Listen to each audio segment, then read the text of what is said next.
Hey guys, Joe Tolkien Fanatic Hardally here. Thought that I would do a kind of medium-sized video on everything that happened this past weekend in Copenhagen, starting with the Danish Championship, including Copenhagen Games and the female event, and then I'll just give you some general thoughts on the event and kind of how it went and what I think it means going forward. So let's get right into it. So the weekend started off with the Danish Championship. It was as the name entails, a championship of only regional local Danish teams. Although, as I think Phil from North said on Twitter at one point, it was actually a Danish Tier 2 championship. You'll notice that Astralis, North, Heroic, none of them were attending. So probably the most well-regarded Danish team that was playing here would be Tricked. Hunden, Achillean, and Fries's teams.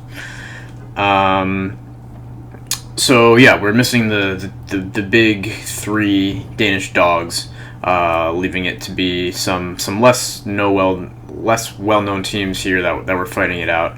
But that's right up my alley. So I wasn't too upset about it. So we had eFuture.dk, Fragsters, Tricked, Fwa, Team Singularity, and Copenhagen Flames. Copenhagen Flames with Katie and Sandy in for them in their 5th spot, incidentally. So the opening rounds weren't too eventful. We had Fwa, Haste Team, and Copenhagen Flames bow out early. But then, when things got exciting, we're in the semifinals, when both of the seeded teams lost to the teams from the quarterfinals. So Tricked lost to Fragsters, and I think this is probably going to be, when we look back on it, going to be regarded as a breakout performance for young Staven, 15 or 16-year-old Danish player. He went plus 40 against Tricked, a much more higher thought of team than his own Fragsters, so that was exciting. And then we saw Singularity edge out eFuture to proceed to the finals, where Fragsters would eventually beat them, earning that title. A feat that they would not be able to repeat in the main tournament, but we'll get there when we get there.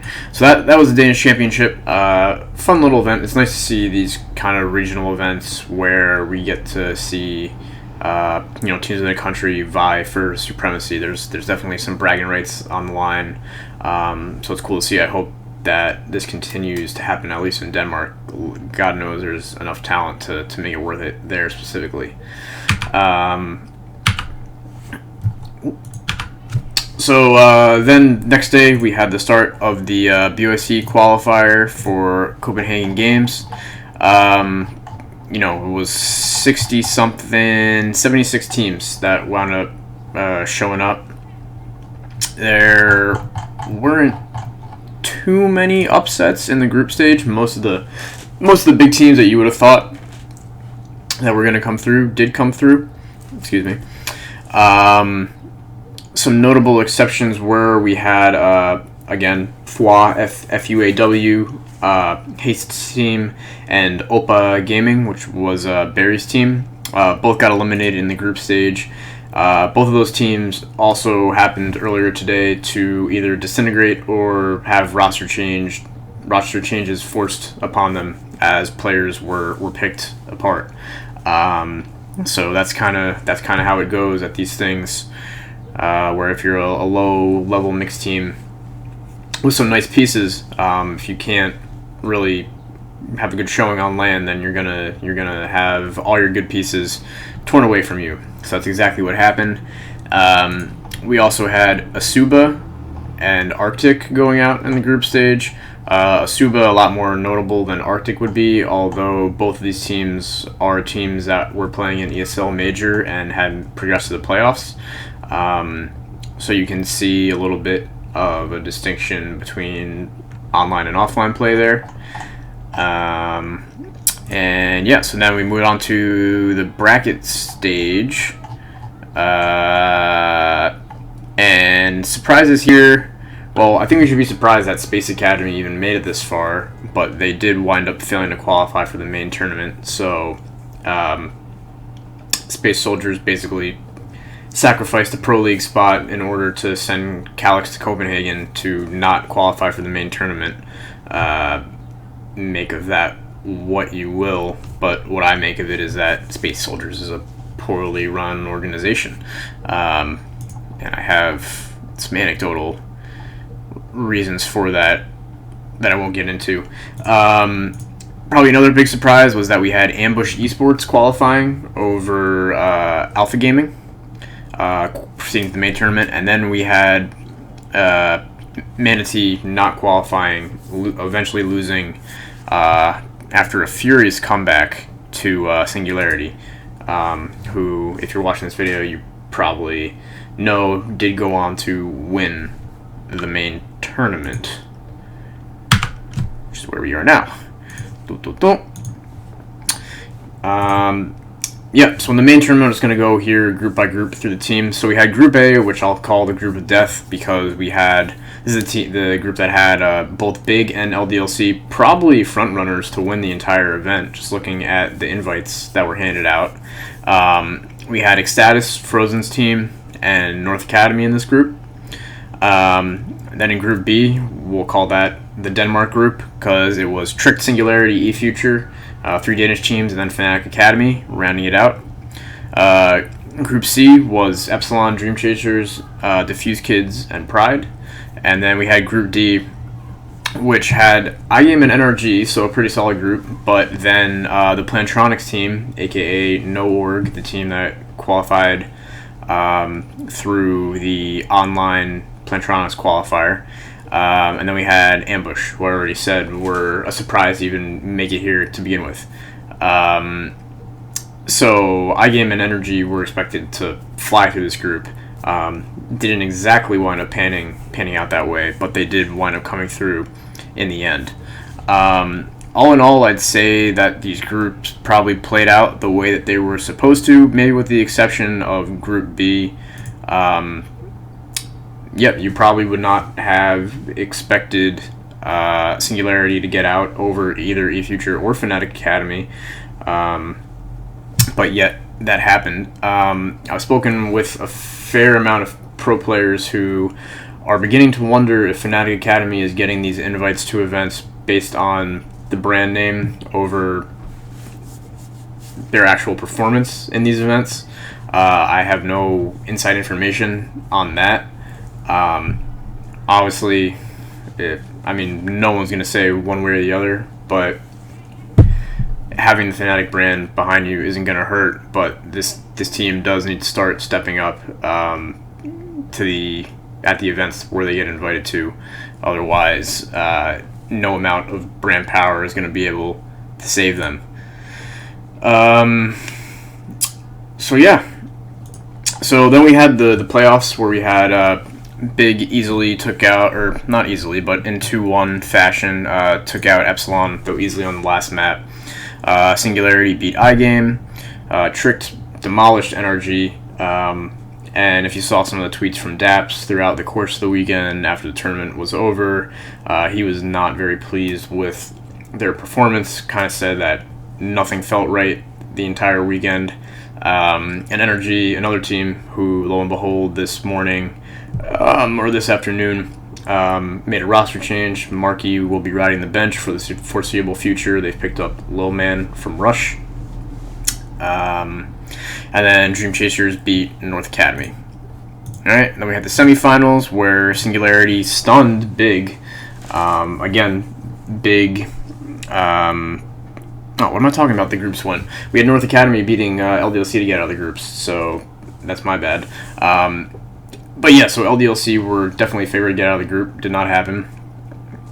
And then we had Singularity taking out Big in somewhat convincing fashion, but just the fact that it happened at all was surprising enough. I'm pretty sure no one saw that coming except for fanboy Rizk over at the desk in his heart of hearts, but logic would have dictated otherwise, I'm sure.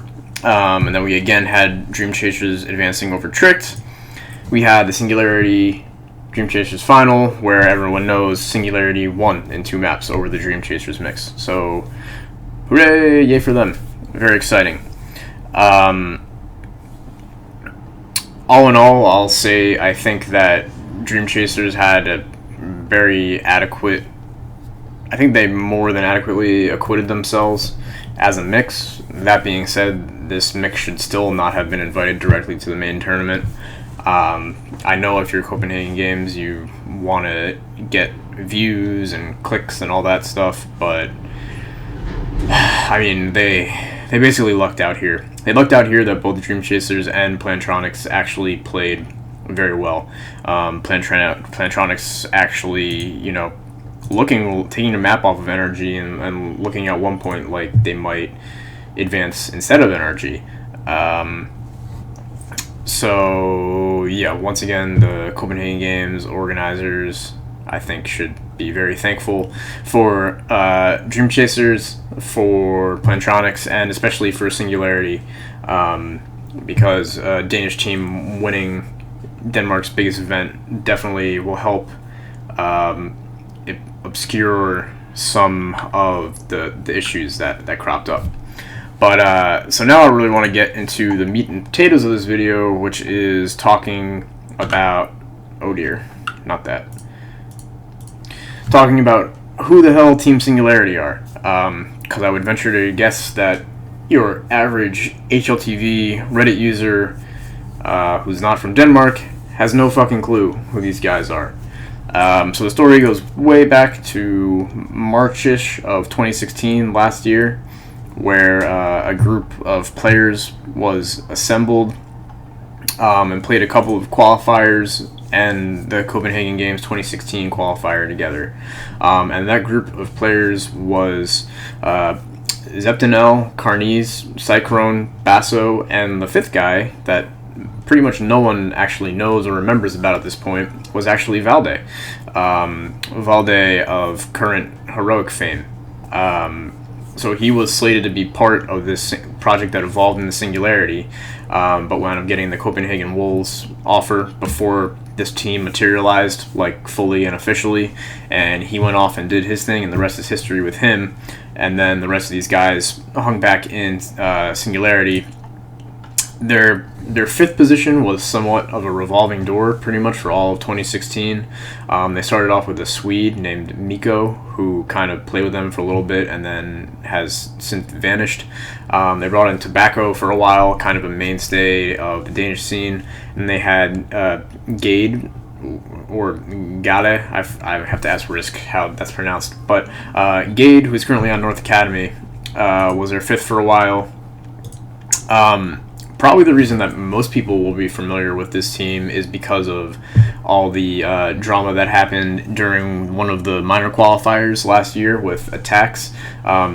Singularity are the team that Alternate Attacks were playing, where Alternate Attacks asked for demos of Singularity players and they couldn't provide full ones. And because of the way that Facet's qualifier rules are set up, it actually resulted in both teams being disqualified.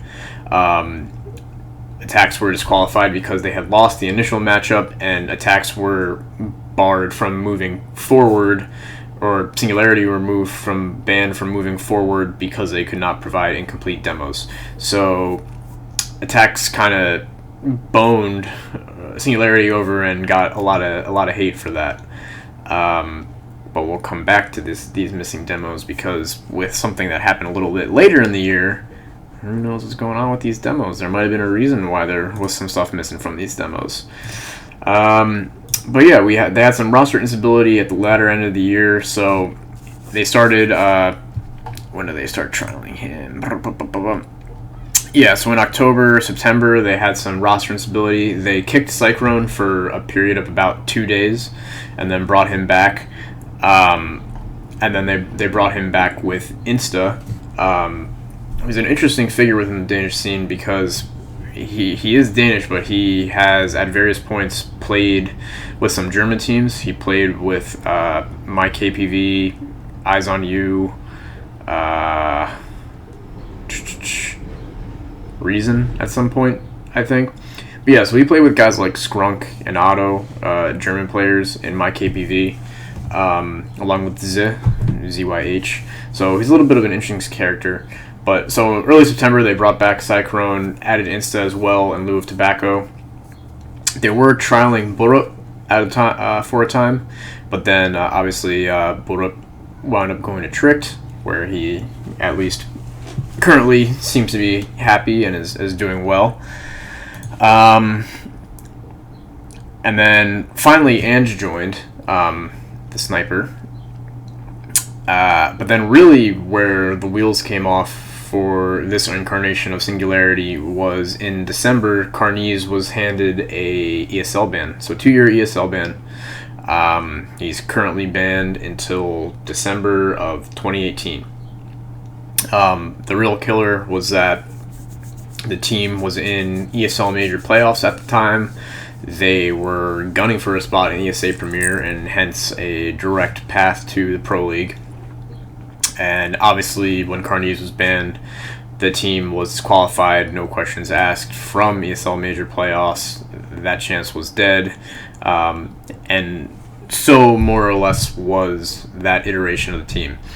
The Christmas break happened, and on January 1st, Singularity announced a more or less completely overhauled roster with Insta and Ange remaining, and they brought in 3 ex-Alpha players, Rixo, Luki, and Console, right? So to their credit, that's the 5 that has stayed static since January 1st until now. So they've had about 4 months together, 4.5 months together at the time of their Copenhagen Games win.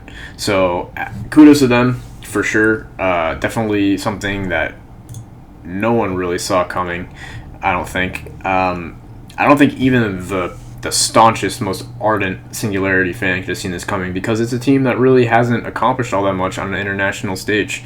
You look last year, they won both iterations of the Denmark League, but much like the Danish Championship this year, that's a league where you're bereft of all the big bad Danish boys. Last year there was no Astralis in that league. There was no Dignitas, no Heroic. You may have had Tricked in there. Yeah, Tricked was in there, but other than that, it's mostly these lower level Danish teams and mixes. So that was really the only indication of this team's strength, was them winning a bunch of regional online cups. Other than that, they had failed to impress and even make it to a season of Binary Dragons. They finished 9th, 16th, losing to Tadziki Kluben, right? So, and pretty much no one watching this video will know who the hell those guys are, even though I can name all of them. Right? So this represented a huge upset, a huge swing, and you can see by the HLTV by their change in rank, right? They jumped up 102 points or 102 ranking spots on the back of this win, right? So that's impressive. We'll see if they get any invites off the back of this, and we'll see if this is a fluke or if they can continue impressing. Who knows? Have talked to Insta, someone that I've talked to previously, and he's agreed to come on the show, so we'll have Through the Years Insta at some point, maybe this weekend, so be on the lookout for that. And that closes out the main tournament. Some quick thoughts on the female tournament. Really not all that much to say. Team Secret's undisputed rule as the Queens of Counter-Strike continues. I tweeted out some stat during the event, but I was actually wrong. I had said that the last time that this core, being Giuliano, Vilga, and Zaz, had lost multiple maps in the female event, you had to go all the way back to Copenhagen Games 2015. That's actually incorrect. There was the Starladder Female Championship that they played in, where they lost 2 maps, I believe. Before that, it was Copenhagen Games 2015. But yeah, it really is impressive how dominant this team has been, all the way back to Bad Monkey Gaming, through WRTP, now to Team Secret. really no one has been able to contest them at all. I think pretty much every final they've played has been a 2-0. They've only like dropped random maps through tournaments, more or less. So props to them. Again, I personally would really like to see them playing more qualifiers against male teams. Even if they're going to get smashed, that's the only way that they're going to get better, because they're really not being tested right now. Other than that, it was kind of odd to see Atletico Female and eHome in the same group. Those were the two teams that had traveled the farthest to make it to this event in either the male or the female event. So it was kind of sad to see those two teams in the same group and fighting each other for an elimination spot. And then the last thing is some new blood on the scene, kind of newish blood. But we have Team Expert and Team Silhouette are kind of new teams that are establishing themselves as powerhouses. Petra specifically on Team Expert is really someone to look out for. She's someone that I could definitely see Secret bringing in if a roster change is ever needed, much like they recently brought in Antika from iSports at the time, or Reason at the time. And yeah, I mean, London Conspiracy, gave Secret a good showing in the final, but I mean, really mostly on Inferno. I mean, they got smashed on Nuke 16-1, right? So yeah, that wraps up the female event. Oh, I forgot to do the there you are, female tournament. Oops. So yeah, last bit here, general thoughts on the event. I've already kind of talked about the questionable nature of the Dream Chasers invite and the fact that the Plantronics team got directly invited to the main tournament. I definitely don't think that should be happening, but I'm not going to harp on it anymore. There were tech issues kind of throughout the event. Lots of weird things going on with streaming where people didn't think there would be open IPs or streaming, but then somehow Chris J wound up with an IP and Sapphire wound up with an IP. So it was a little bit weird. That whole process was pretty poorly managed. There was a huge delay on the first day of the BYOC. There was a Valve update the night before. Valve continuing to show their extreme level of care about the competitive scene by just the great timing that they push updates out. So that may have attributed to the tech issues, may have been a problem, maybe there were just fuck-ups behind the scenes. I'm not really sure. They did lose power at some point. I'm not sure if they blew a breaker or what. So lots of issues. There kind of are issues every year. It's the nature of the beast. I've heard from some players that the BYOC PCs, the rental PCs that some players had to rent, were not that good. Not getting very solid, consistent, or high FPS. Yeah, once again, kind of going to be an issue, I guess. If these tournament organizers are not guaranteeing that they're renting out top-notch, top-quality gear. And then the last thing I want to say is that we, despite all the fuck-ups and all the headaches, I really would like to see more events like this. I think Copenhagen Games is a great event. It's one of the only events where you can have a story like this, where a team like Singularity comes from the open qualifier, is playing for like 3 straight days just to get into the main tournament, and then shows up and surprises everyone and wins the whole thing. I mean, that's a great story. That's a great story for everyone, especially for the people involved with that team and on that team and supporters of that team. Fragadelphia, I guess, would be kind of like the analog to this setup in North America, and I've been pretty vocal in my support of Fragadelphia and their events and their people. I'm good friends with Steve Sasquatch. So yeah, I mean, I don't really know what the answer is, how to get more events like these. I doubt they're hugely profitable for the tournament organizers, so what is the impetus for it happening? That I don't really know. I guess we need, someone, a big sugar daddy with lots of money who doesn't care about turning a profit, to come in and just realizes that these tournaments are good for the scene and good for growing the scene and good for finding new talent, right? So yeah, that's about it. My buddy Drawlin Blaze, he did a quick little post. Copenhagen Games, 5 new people, stars, whatever, potential stars after Copenhagen Games. If I remember, I'll link it down in the description, but if I don't, you should be able to find it using those parameters. So yep, thanks for watching. Leave any feedback down below, and I'll see you in the next video.